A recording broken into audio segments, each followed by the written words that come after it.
The Battle of Kashyyyk was one of the final battles that marked the end of the Clone Wars. It was brutal and represented a final desperate push by the CIS to steal a victory before the war was over. But why was the Battle of Kashyyyk so important? What about the droid attack on the Wookiees?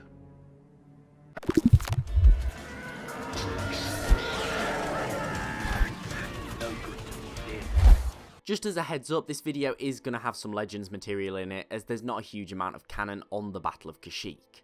Now, at first glance, Kashyyyk may seem somewhat insignificant.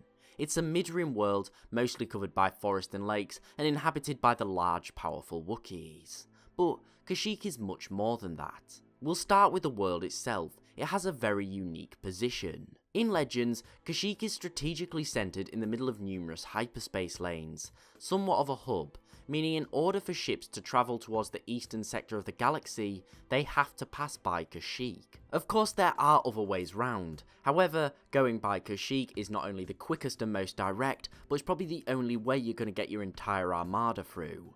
Now, as I discussed on the previous video about blockades, essentially, by taking Kashyyyk and blockading the major hyperspace hub, the CIS could cut off the entire eastern sector of the galaxy from the core worlds, and this would drastically affect the Republic's ability to wage war, as they wouldn't be able to resupply their troops. Due to the positioning, the Wookiees were also privy to a great deal of knowledge about secret backdoor hyperspace routes that the rest of the galaxy didn't know about. And in the hands of the Republic or CIS, these would be invaluable. You see, towards the end of the war, CIS-controlled space was scattered. It was more like unruly systems than a united battle line between Republic and CIS.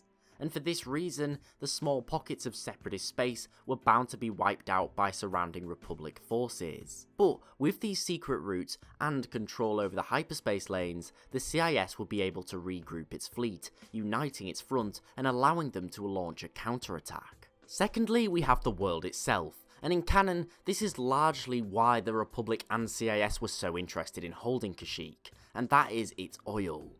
Amongst enriching many other materials such as metal and flora, Kashyyyk had a huge amount of oil or idinium, which is used as starship fuel. Now in war, this fuel is essential, as it fuels the fleet, and without it, they seize up and become useless. Now over the course of the war, fuel refineries were becoming more and more hard to come by, as they were strategic targets. As well as this, the cost of fuel would have been insanely high at this point due to the demand, so by securing Kashyyyk also secured the fuel, which both sides needed desperately. The final point is the Wookiees themselves. The Wookiees had remained neutral up until this point, and despite their physical strength and often intimidating stature, Wookiees really were very peaceful.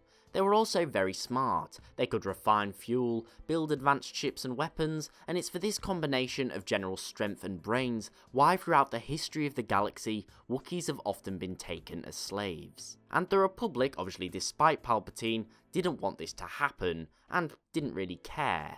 However, the CIS would almost definitely have utilised the Wookiees as a workforce. In fact, in Legends, the CIS hired Trandoshan hunters to aid them in the landing operations, and in exchange, they could help themselves to as many Wookiees as they wanted to be sold as slaves. Ultimately, Kashyyyk represented a victory that would have allowed the CIS room to breathe in a war that was almost lost for them, and they could have possibly carved some sort of survival for their movement from it. And the Republic knew this and acted. Now, I will be doing a rethink on if the CIS won the Battle of Kashyyyk that will be released tomorrow, so do remember to keep your eyes peeled for that if you want to watch it. And also, let me think what you think of the video and what you'd like to see in the future below. I do hope that you enjoyed. If so, please remember to like, sub and share, as it's always really appreciated and helps the channel grow. Also, don't forget to follow me on Twitter at The Lore Guy for regular updates. Thanks for watching, I do hope that you enjoyed, and I'll see you next time.